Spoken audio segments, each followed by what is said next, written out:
How do? A few people have asked me about this. I'm going to read a short article, a couple of minutes, then I'm going to get out in the park with Lado, Stephen, and give you my take on this article, the incident that occurred, and give you some examples of my own experience. So here we go. Title: What in the world provoked her? The model US prison guard who sparked a manhunt. There's then a picture. Vicky White fled with murder suspect Casey White. Not related, prompting massive search. Tragically, it doesn't say that, but tragically, she then shot herself dead as police closed in. So here we go. Vicky White spent 16 years developing a reputation as a model deputy in the sheriff's office that operates the jail in Lauderdale County, Alabama, according to her boss. Authorities now say that it makes it harder to come to grips with how she became the lover of a murder suspect incarcerated at her lockup, helped him escape from custody, and went on the run with him for more than a week, travelling nearly 300 miles before shooting herself dead as police closed in. Again, tragically. I had every bit of trust in Vicky White. She's been an exemplary employee, and what in the world prompted her to pull something like this, I don't know. The visibly shaken Lauderdale Sheriff Rick Singleton said at a news conference on Monday. I don't know if we'll ever know. The jailbreak and manhunt had captured public attention since it began on 29th of April. As Singleton told it shortly before the pair went missing, Vicky White had told colleagues on what was supposed to be her last day working at the jail, where she was the assistant director, that she was taking detainee Casey White, no relation again, to a local courthouse for a mental evaluation. There was no such evaluation scheduled. Casey White was serving a 75-year prison sentence for attempted murder, among other charges, and was awaiting trial for the deadly stabbing of a woman in 2015. It was against jail policy for a correctional officer to leave alone with a detainee. So how did she manage it? Vicky and Casey instead went straight to a shopping centre parking lot. According to investigators, they abandoned her patrol cruiser, got into an orange 2007 Ford Edge with no license plates and hit the road. As authorities realised they had disappeared, detainees at the Lauderdale jail came forward to report that the 56-year-old Vicky and 38-year-old Casey had engaged in a romantic relationship, Singleton said. Investigators independently confirmed those tips and learned Vicky had recently sold her house for half its market value before buying the getaway car. The Edge was later found abandoned in Tennessee before a tip led authorities to a surveillance video from a car wash in Evansville, Indiana, which appeared to show the 6'9", 260-pound Casey driving a 2006 Ford F-150 pickup. Chad Hunt of the US Marshal Service, which helps local enforcement agencies catch fugitives, told CBS News that Casey left the truck in the car wash and switched to a grey Cadillac. It was that Cadillac which officers eventually spotted at a hotel in Evansville, about 270 miles from the Lauderdale jail, where they saw Vicky donning a wig, Hunt told CBS. As officers approached, the fugitives took off in a car. They must have been pretty close then, if they could see that. Police give chase for about 15 minutes before the Cadillac crashed. As officers neared the wrecked vehicle, Casey White, who could face the death penalty if convicted of murder charge against him, surrendered immediately. Casey White has waived his extradition proceedings, setting the stage for his relatively quick return to Alabama, an Indiana official told the Associated Press. Please help my wife. She just shot herself in the head, Hunt quoted Casey as saying when officers closed in. giving a hint how the couple saw their relationship. Vicky was later taken to hospital to be treated for head wound but died there, a local coroner, Steve Lockyer, told various news media. Singleton said he had no ill feelings for Vicky White and hoped to get answers from her about her conduct, but the sheriff struck a different tone when it came to Casey White, celebrating the officials had got a dangerous man off the street. He's never going to see the light of day again, Singleton said. That is a good thing. Some compare White's story to the 2015 escape of convicted murderers Richard Matt and David Sweat from upstate New York's Clinton Correctional Center.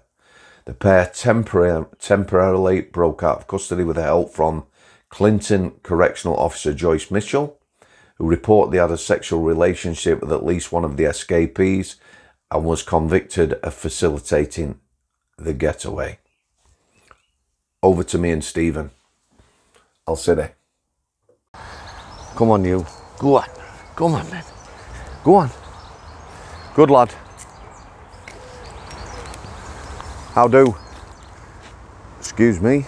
Just that. So, yeah, that poor lass. Whatever prompted her to do that, I'll tell you what. She obviously fell in love with a guy. We can't help who we fall in love with. She's been in the job a long time. You know, praising her record and everything. She obviously planned it. She'd fallen in love. Taking her own life at the end. Shocking, truly shocking. The thing is, I don't know, she probably knew very little chance of pulling off what she attempted to do. She would have family and friends, probably not face them, the media, and probably get banged up for life, I don't know, for doing what she did. So, very tragic. The fact that the guy just handed himself in, he's not arguing with anything, he was always looking at 75 years. Yeah, he might have called her his wife or whatever, but it obviously didn't mean the same to him. Come on, kidder. So there you go. Like I say, circumstances are truly tragic. I hope the sheriff's office, whoever's involved, look at their procedures. They tell you that, you know, inmate and a sheriff or whatever, a prison guard can't be alone, can't go outside together. She managed to do it. So there you go. 20 years ago, there or thereabouts, working in the private sector, prison officer, yeah? A lass came on nights who was taking me off, as it were. I was the late stop. She had non-issue trousers on that were something like lycra, very tight, figure hugging. She had a blouse on that was probably 3 sizes too small. The buttons were popping open, you could see her cleavage. She had a lot of makeup on. She could have been going to a fancy dress do as a prison officer. I challenged her. Her and my manager had me the very next day. I was told there was a complaint going in against me for being sexist, chauvinist. It was nothing to do with me, how she dressed and what makeup she went on. The manager, you know, I challenged her. I said it's about being appropriate. We're in a male jail. She was having none of that. I challenged her about the non-standard uniform. You know, having super figure hugging trousers, not prison issue. They weren't even the same colour. Nothing on that front. The complaint against me never went anywhere. It was never going to. That lass was not prison officer material. However, she was employed as such. Stephen, I'm watching him. Someone grassed him up in the comments last night, eating grass in the background. Yeah, I'm on his case. So my experience, first of all, I don't have to do a disclaimer, but there's some people not been round as long as others, new subscribers and the like. Let me tell you my stance on lasses or females as prison officers. Probably half The top 10 best officers I've ever worked with were lasses or females. No questions. A young lass in the private sector, 21, pretty much saved my neck in one instance when I was being assaulted. She was what I would call jockey weight, which is no weight at all. She certainly wouldn't have been able to fight one of my attackers, but what she did was wrap herself around his legs, which prevented him from assaulting me. She was on duty the next day. She said, "Do you want to see my bruises?" She was covered in them. Yeah, so I have nothing against lasses or females doing a prison officer's role. However, I do believe there should be a ratio. Working in a male jail, you need a certain amount of male staff. It is a different job. Anyone who thinks it's the same job is wrong.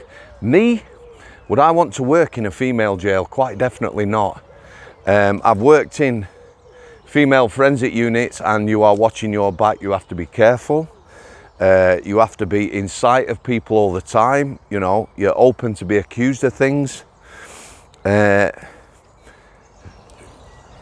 Not on my bucket list to work in a female jail. In a female jail, there is a ratio of staff, and rightly so. Male prison, no, not at all. This way, Stevie. There's no ratio. Currently, England and Wales now, about 40% of all prison officers are lasses. Stevie, all lasses. That's too many for me, and it's growing. The next couple of years, it might well get to 50%. So what's the point? I've seen a lot of people fall by the wayside.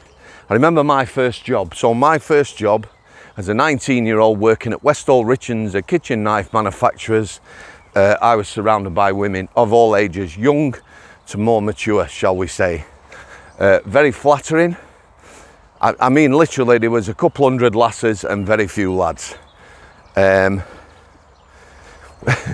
Without being rude or whatever, you know, pretty much I could have had my pick of girlfriends at Christmas when they were handing Christmas kisses out and they had a few beers. I felt like I was passed around.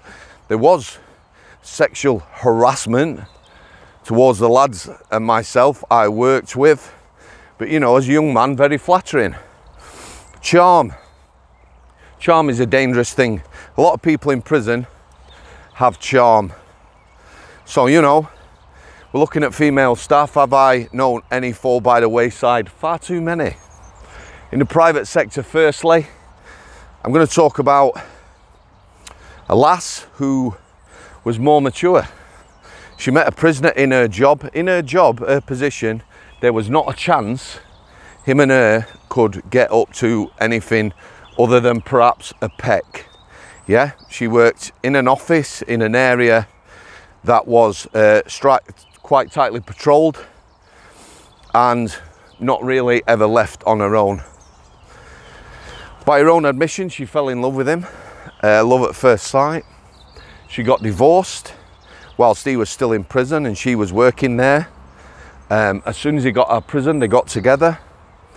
I'm never actually been sure whether she got sacked or she was asked to leave. She resigned her position because of the relationship. I saw her 10 years after, still with him, married, 2 kids. He's working, she's working, still very much in love. It happens, people fall in love. We know they shouldn't fall in love in prison. Going back to that lass again, who took her own life, bless her. You know, she was obviously in love with a guy, put everything on the line, took that chance, and, well, I don't think it was ever going to work, was it? Public sector prison. Right, public sector prison, there was